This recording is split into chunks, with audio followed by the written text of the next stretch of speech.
Does anyone else like just sniff their candles and not actually light them and just keep them for decoration, or is that just me? Hey guys, my name's Megan and welcome back for episode 11 of Killer Weekend, where each week we'll discuss a true crime case and you guys can feel free to leave your thoughts in the comments box below. Feel free to hit that subscribe button if you're interested in more true crime and spooky content. Also hit the notification bell so that you don't miss any of my content coming up in the next few weeks.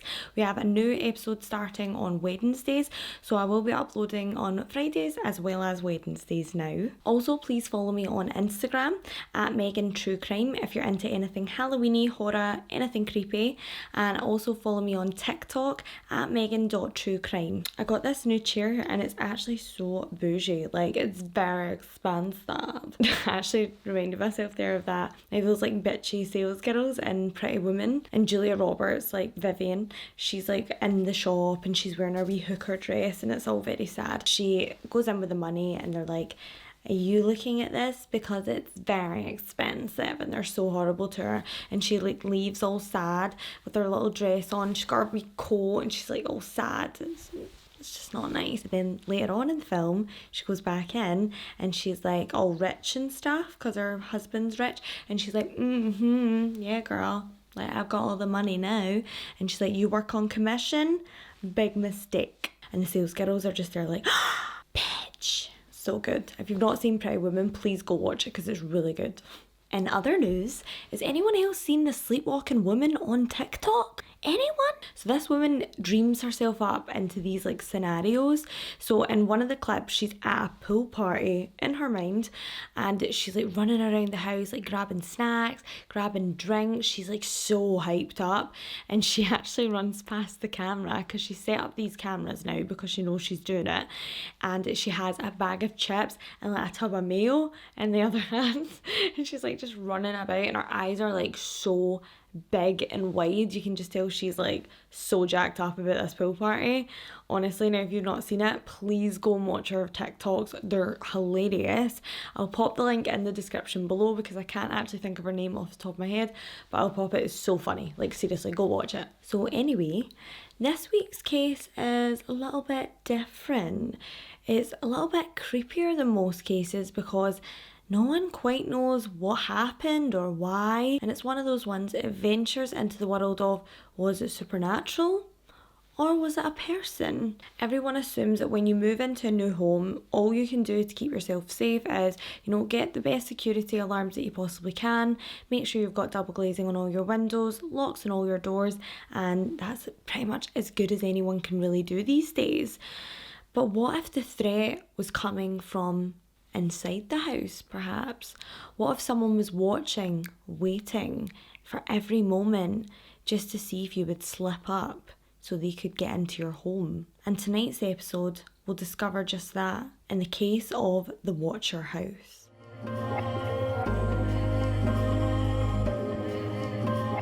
In 2014, a young family moved into a beautiful 1904 Dutch colonial home. It was worth a lot of money. It was $1.4 million. I keep going to say pounds, but I'm British, I can't help it. But it's dollars. The young family were named the Broadduses, and they consisted of Mum Maria, Derek the dad, and then they had 3 children who were around 5, 8 and 10, so they were quite young children as well. The family were so excited to move into a bigger home. It had an amazing yard, great land attached, and it seemed to be in a really good neighbourhood as well. All the family really wanted was just somewhere to settle and somewhere to finally call home that they could grow old and watch their children grow. When they moved into this bougie house, it wasn't as kind of aesthetically pleasing on the inside. You see, it had kind of mustard walls, like a lot of burgundy kind of detailing. And can I just make a comment? What is it with old people in bloody burgundy? What is it with burgundy carpets? Every time you go into one of these beautiful old houses, it seems like the carpets have got to get ripped up because they're a burgundy. And then not only that, the walls are like this weird, like terracotta, mustardy, yellow. It's like, really? It's not cute, guys. You need to get an aesthetic because that is ugly. The Broaddus's, they noticed this as well, and they decided to get a few contractors in to renovate the inside of the home. They weren't changing any of the beautiful features on the outside, as that's why they fell in love with this massive house, but they wanted something that was a bit more aesthetically pleasing on the inside. So contractors would come and go between the house, and they had what you call a large skip in the UK.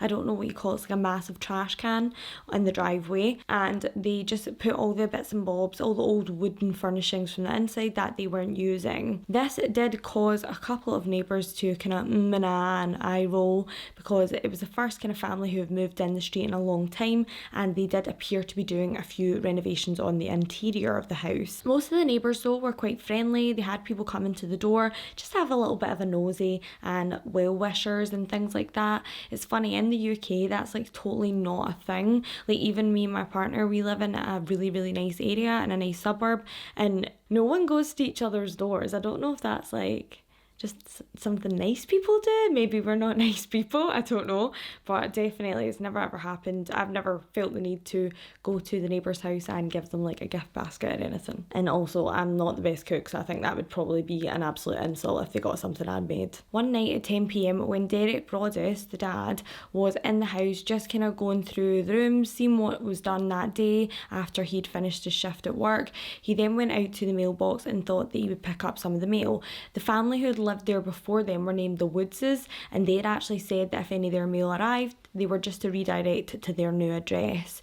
The Woodses had lived there for about 23 years, and they loved the neighbourhood. Derek Broaddus went through the mail as planned, and in the mail he found a plain white envelope with big bold black letters saying the new owner. His first thought was, wow, like how friendly, like the neighbourhood sent us a nice letter, a nice card, a nice welcome home card kind of thing, and he opens up the letter. But what he finds inside, it's not friendly. I'm going to read you guys a letter. I'll put up some pictures of the home and the neighbourhood and the Broaddus family whilst I do this, so that you don't just need to watch me speak into a mic, because I'm nice like that. You're welcome.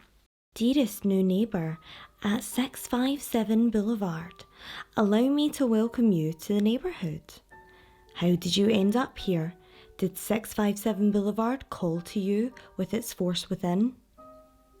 657 has been the subject of my family for decades now, and as it approaches its 100th birthday, I have been put in charge of watching and waiting for its second coming. My grandfather watched the house in the 1920s, and my father watched it in the 1960s. It is now my time. Do you know the history of the house? Do you know what lies within the walls of 657 Boulevard? Why are you here? I will find out. I see already that you have flooded 657 Boulevard with contractors so that you can destroy the house as it was supposed to be. Tisk, tisk, tisk. Bad move. You don't want to make 657 Boulevard unhappy. You have children. I have seen them. So far there are 3, I think, that I have counted. More on the way. Do you need to fill the house with the young blood I have requested? Better for me. Was your old house too small for the growing family? Or was it greed to bring me your children? Once I know their names, I will call to them and draw them to me. Who am I? There are hundreds and hundreds of cars that drive by 657 Boulevard each day. Maybe I am in one. Look at all the windows you can see from 657 Boulevard. Maybe I am in one. Look out any of the many windows of 657 Boulevard at all the people who stroll by each day. Maybe I am one. Welcome, my friends, welcome. Let the party begin. The Watcher. No. That is when I would be like 10 p.m.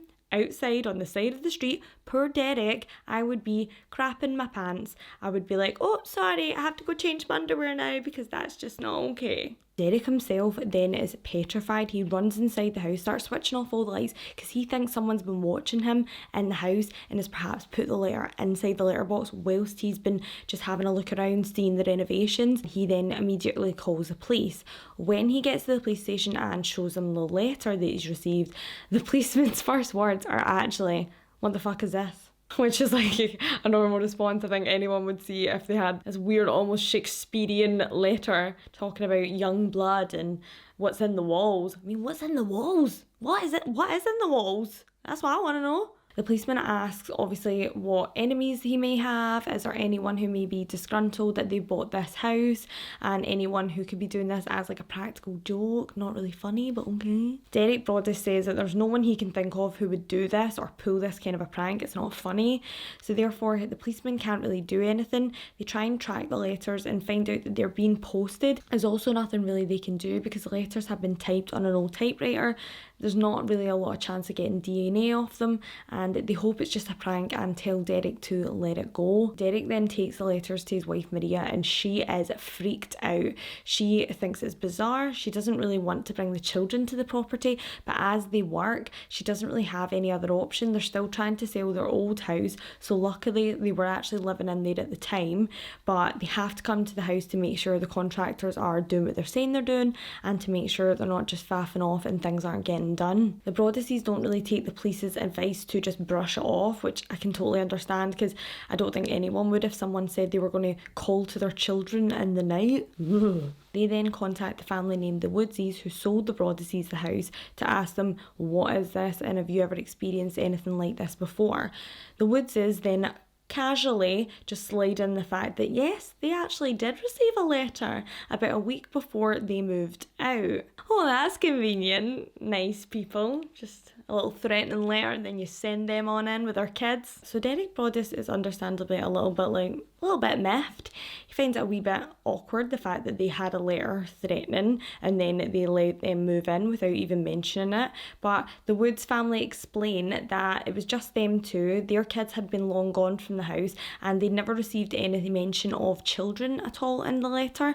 The letter just said thank you for taking care of the house and it was signed by the watcher, but they said there was no threats in it and it didn't seem like there was anything kind of aggressive the way that the Broadduses had described. The police had explained to the Broadduses that they didn't really want them to let anyone know or discuss it in the neighbourhood in case it was someone in the neighbourhood themselves that had sent the letters. The police wanted to look into it a little bit further and see if they could gather any evidence on it. So the Broadduses actually attended a barbecue in the neighbourhood that they were invited to and the kids were running around playing, but Maria had one eye on her children the whole time because she was really nervous about these threats that this man had made, or woman, in the letter. Whilst they were at the barbecue, Derek was chatting to one of the neighbours when they got talking about the neighbours in the surrounding areas. So this guy actually lived one house down from Derek and Maria and he explained that their next door neighbour, Derek and Maria's next door neighbour, the Langfords, were quite an odd family. The Langford family consisted of a 90-year-old woman and then her older children who were in their 60s and they all lived at home. So not one of the kids from this woman's brood had managed to make it out of the home and they were all in their 60s. Norman Bates. So everyone was just kidding on that was totally normal, but they said that that family was basically harmless and they wouldn't do any harm to anyone. When have we heard this before? But yeah, so there's a guy called Michael Langford and he acts a little bit strange. They said that he would often kind of look in people's windows and things like that because that's totally acceptable, and he also had a kind of long bushy beard and looked a wee bit scruffy, which we all know is not illegal. I think everyone's looking like that during quarantine anyway. But this is enough to kind of prick Derek's ears up, and he does take note of these comments about the Langford family as he thinks that this could be their guy for writing the letters. Unfortunately, Derek and Maria's paranoia started to mount.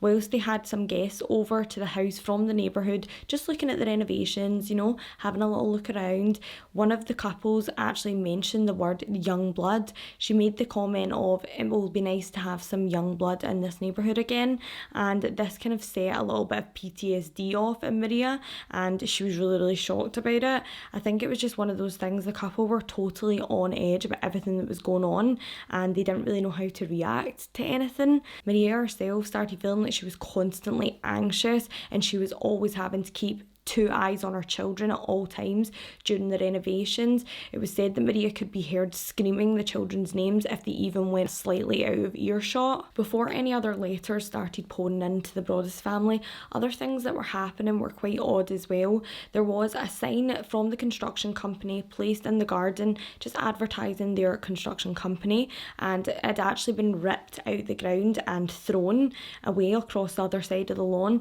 So someone must have been angry enough to do that in the middle of the night. It was also said that when the family were there, they felt this overwhelming feeling of being watched, which obviously they're going to feel that way. They received a creepy ass letter. One day Maria Broaddus was at the property just viewing paint samples and kind of gauging them against the walls, against the fixtures, just seeing what colours would go in what bedrooms and things like that. And while she was there, she decided to check the mail, and when she did, lo and behold, there was a second letter. It was a plain white envelope, but this time it had the Broaddus' names written on it. It was misspelled as if they had just heard the Broaddus name, but it was definitely aimed at the family, and it read, "Welcome again to your new home at 657 Boulevard. The workers have been busy and I've been watching you unload carfuls of personal belongings. The dumpster is a nice touch. Have they found what's in the walls yet? In time they will. I am pleased to know your names now and the names of the young blood that you have brought me. You certainly say their names often." Creepy. The watcher then goes on to list the kids' nicknames, and Maria understands from reading this that it's when she's been shouting the kids to come in the house when they've wandered out of her sight that the watcher has managed to pick that up, so they've obviously been lurking around at this point. There's also a few other things that he lists in the letter which is absolutely freaky. He talks about one of the Broaddus' daughters who likes to paint on an easel in an enclosed porch within the house. This can only be seen from the window right at the side of the house, or it can be seen if you're in the home. So understandably this puts Maria right on edge. He then goes on to say that she was painting on an easel in this area, and is she the artist in the family? So clearly they're watching with a very close eye. I think probably one of the creepiest things ever said in any of the letters is in this particular letter, number 2. The watcher then goes on to ask where the kids will be sleeping and who will have which bedrooms. He said it doesn't really matter because once they move in, he'll know anyway and he can plan better. He then goes on to ask if the children will play in the basement, and if so, he would be very nervous for them because it would be so far that no one would be able to hear them scream. Yeah, I think we're just going to sell the house. After receiving letter number 2, Maria decides that no longer will her or Derek bring the children to the property. It's too dangerous. Police also described that there could be someone maybe in the area, perhaps a sex offender. There are 2 registered sex offenders within the vicinity of the Broaddus' home, and they think perhaps it could be some sort of child snatcher situation. Maria's not too sure about that, and Derek becomes utterly obsessed with this case. He's literally got storyboards on his walls, strings around the names of who it could be. It's like a proper Dexter investigation, and he wants to find out who's been terrorising his family and who's threatening his children. The family had spent so much money on this house and the renovations, and they really weren't in the interest of just ditching it all and moving away. Obviously their own home at this point unfortunately sold, so therefore the family had no other option either to move in with Maria's mother or to move into the home. At this point they chose to move in with Maria's mum, and they hoped to God that this would get sorted so they could finally get in their dream home, but obviously it had been a little bit tainted for them by this whole watcher scenario. Upon police's investigation, they had determined that it probably was more than likely someone in the neighbourhood because they never actually put a for sale sign up. The house wasn't formally listed online or publicly listed.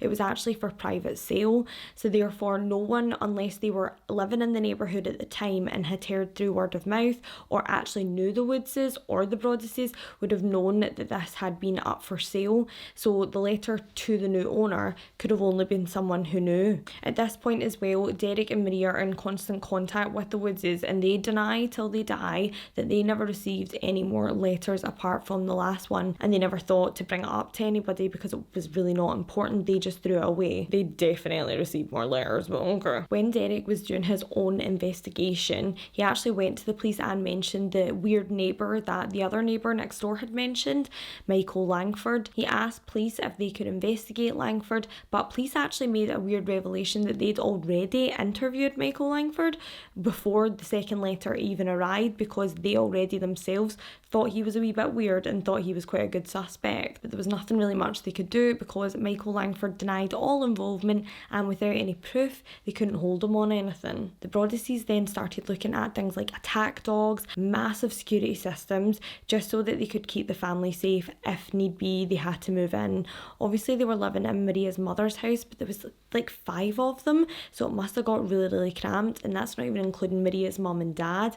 So therefore they really had to figure out a plan quickly of whether they were going to keep this home or whether they were going to put it up for sale. Derek Broaddus was weirdly connected through a couple of charity boards that he sat on. He managed to hire a private investigator, and along with this he also hired an ex-FBI agent who, fun fact, was the basis of the character Clarice Starling in Silence of the Lambs, so she's a bad bitch. The FBI profilers determined that it was someone who was older and was very educated, perhaps very literate, into books and things like that, just from the language used in the letter. They also said that some of the writing techniques in the cursive were very old-timey, so probably for someone who was 60 and above. Not only that, they said the lack of profanity in the letters was quite telling. They said that this could perhaps mean someone who was either a very effeminate male or someone who was strictly female in gender, because even though the letters were angry, the person never swore on any of the letters, which is typical of a male. Also mentioned in the letters was the kind of note of greed. Was it greed that brought me your children? You've made this house so fancy. Things like that alluded investigators to believe that perhaps this person had a lower wage than everyone in the neighbourhood. If they did live in the neighbourhood, perhaps they were more working class than everyone else, and they resented the Broadduses for being able to buy this big fancy house. The Watcher also claims in one of the other letters that he runs up and down the halls as a child. He also mentioned the fact that his dad and his granddad watched the house, so people think that it may be that their dad or their grandfather was a serviceman who maybe worked on the grounds, worked on the gardens, things like that for the house in another time, and perhaps they played in there as a child. Alternatively, it means that he just used to break in all the time as a child, which is a little bit more spooky. There's also a few other suspects that haven't really been overly looked at. Abby Langford, who was one of the daughters of the older woman and the kind of Norman Bates situation that was going on in that house, she was in her 60s, but she was actually a realtor, and it was said that she was quite disgruntled because the Woods chose not to list their home with her, and it would have made her quite a big commission. We're talking about £1.4 million dollars, and it said that she was quite miffed about missing out on such a big payout. They did interview Michael again, and it's kind of like, right, you've not really got any evidence, just leave Norman Bates be. A lot of the Langford children said that they were being harassed by the police at this point because there was no evidence that anything led back to the family. The Broadduses were even told to write a letter to the Langford family explaining that they were going to tear the house down in hopes to provoke a reaction, and that way they could find out that it definitely was them. They hoped that this would anger whoever was the Watcher, and they would maybe make a mistake and slip up, acting in just pure rage. But weirdly enough, they don't react, nothing happens, and the Langfords are kind of just like, yeah, that's cool, we don't really care. The Langford family were not the only weird neighbours in this neighbourhood. It was said that the family who lived behind the Broadduses' house would actually sit in their lawn chairs, not facing their own house, not facing the street, but literally so close to the Broadduses' fence that really they were just looking into the Broadduses' house. So I don't think the Langfords were the only ones that were a little bit cuckoo in this street. At this point in the investigation, Maria is absolutely frazzled. She's not sleeping. The kids aren't sleeping because Maria is literally checking on them every 5 minutes because she's worried that this might not just be about the house. She's worried it might be about her children and about the family in general, someone's personal vendetta. She actually has to seek help from a psychiatrist because she's got so much anxiety that someone will take her children in the night. The Broaddus family decide to cut their losses and to put the home up for sale. They don't want to live there. The investigation's going no further, and really they don't want to live somewhere where they're constantly looking over their shoulder and putting their kids on edge as well. It's not a good environment for the kids, so they decide to put the home up for sale with an extra amount asking because of the renovations that have been done on the house. But by this point in time, even though they hadn't really been discussing everything that was going on, word had gotten around the neighbourhood about the letters and things like that. And understandably so, no one really wanted to live in that house. When putting the house up for sale, Maria was adamant that she wanted to have full disclosure to the new buyers. She wanted to let them know that they'd been receiving the letters so that the new buyer wouldn't be taken off guard, much like they were with the Woodsies. And this got Derek and Maria thinking of the courtesy that they were given to the new buyer that wasn't really given to them. They thought it was quite ridiculous that the Woodsies hadn't done this and hadn't told them. Even if they thought it was nothing, they thought they have young children. How could someone really receive a letter like that and then not inform them? Also, they believed that this invalidated the details of the sale of the house and that this is something that should have been disclosed to them prior to moving in. They decided then to sue the Woods family and hopefully get back what they'd put into the home, as well as compensation for the emotional strain and the renovations they had put into it. This was meant to be handled quite quietly, but sadly a news source managed to gain access to the court details and the whole case went completely viral. It was all over the media, this stalker house, watcher house, the man watching the house, everything was all over the newspapers. And after the court case was thrown out, unfortunately the Broadduses had no chance of selling the cursed house. There was a few kind of looky-loos, like wanting to just come and look at the house, and Maria had said that if anyone had put in a proper asking price, she would provide them with the official letters that they received from the watchers. But obviously they weren't going to do that for people who were just lowballing, giving them low offers and then just doing it to kind of come and look at the house.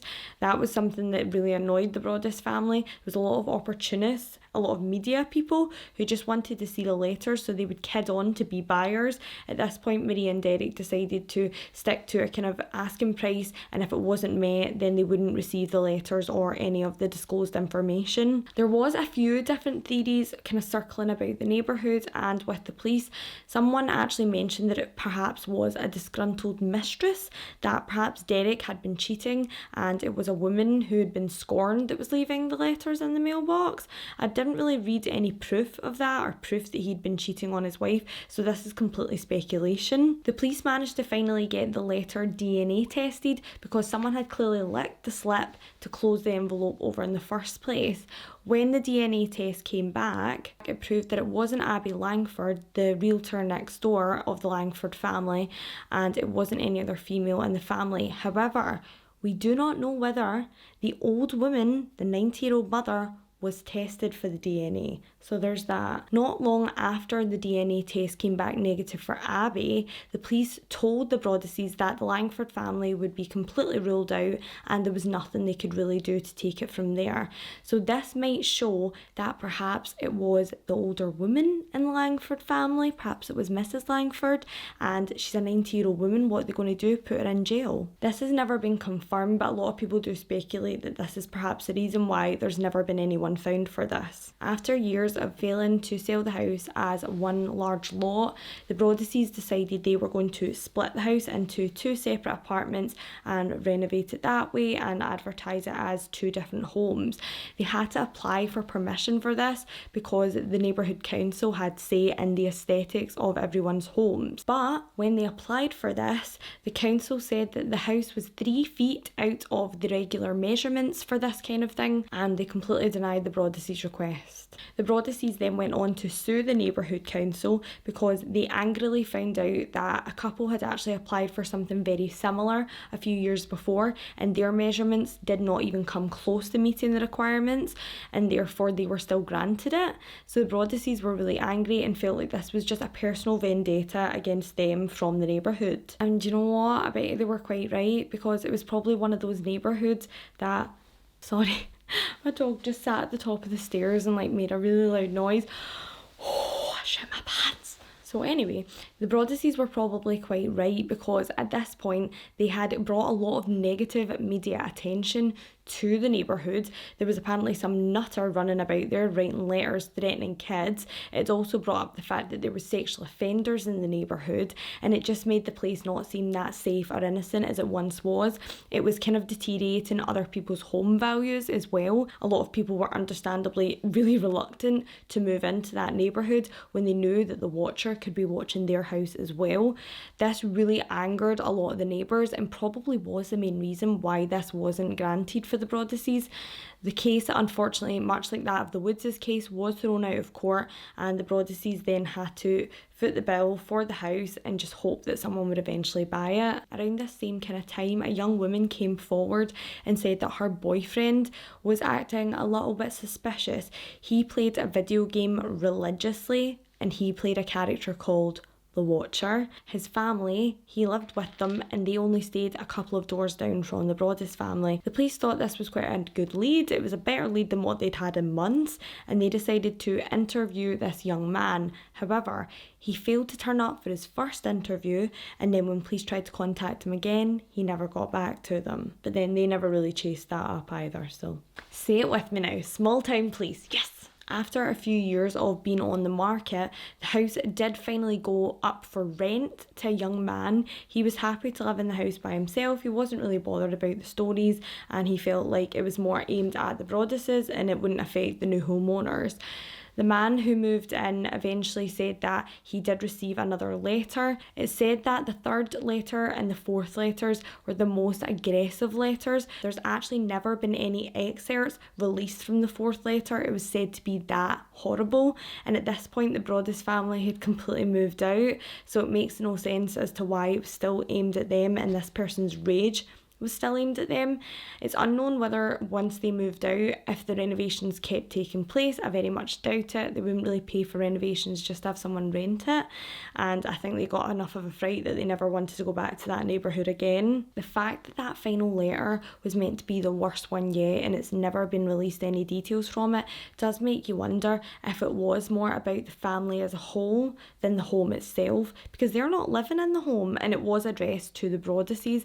It's also never been released as whether it arrived at the house that the boy lived in at that point in time, 657 Boulevard, or whether it arrived at the Broaddus' new house. That's not been released, so it could have arrived at the old 657, or it may have even been sent to the Broaddus' new address. Finally, in 2019, the Broaddus family managed to sell 657 Boulevard to a new family, and not much is really known about the new family. Not much is really said about them, and the Broadduses moved on into a new home and have been raising their children ever since. But if you're the new homeowner of 657 Boulevard, have you received a letter yet? Let us know. So guys, what do we make of this week's episode? If you liked it, give it that thumbs up and hit the subscribe button. Also, hit that notification bell just for good luck. Do you think it was the old lady from the Langford family writing these angry letters every night as she's soaking her Werther's original? Or do you think it was a creepy window peeper, Michael Langford, who just didn't seem quite right to neighbours?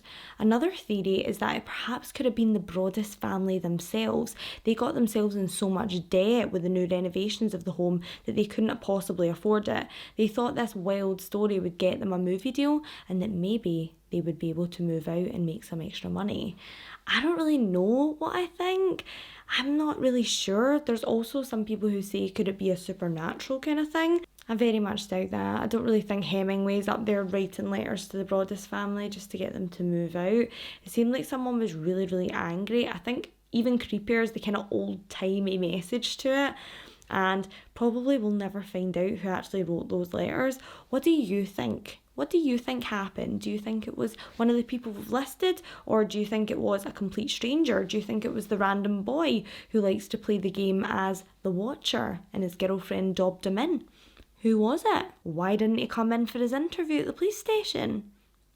I also just want to say a big massive thank you to everyone who subscribes to my videos and watches them every week. I really do appreciate you all. I know I harp on about it every week. I'm a loser, but I really do appreciate all of you guys. I love doing this, love making this content for you, and the fact that you watch and anyone watches is just amazing to me. So thank you so much. You keep me going every week, and it's amazing now that we'll have 2 different videos up a week. So, you know, we can be best friends. If you want to keep up with me and what I'm up to during this really boring time in life, please feel free to follow me, not home creep, on Instagram at Megan True Crime. I also have TikTok at Megan.truecrime. Tune in to see me on Wednesday for Weirdo Wednesday, which will be like the creepiest sleepover you've ever been to. And remember guys, lock your doors and don't talk to strangers. Actually, let's just not also live with our mothers when we're 60 and she's 90, okay? See ya!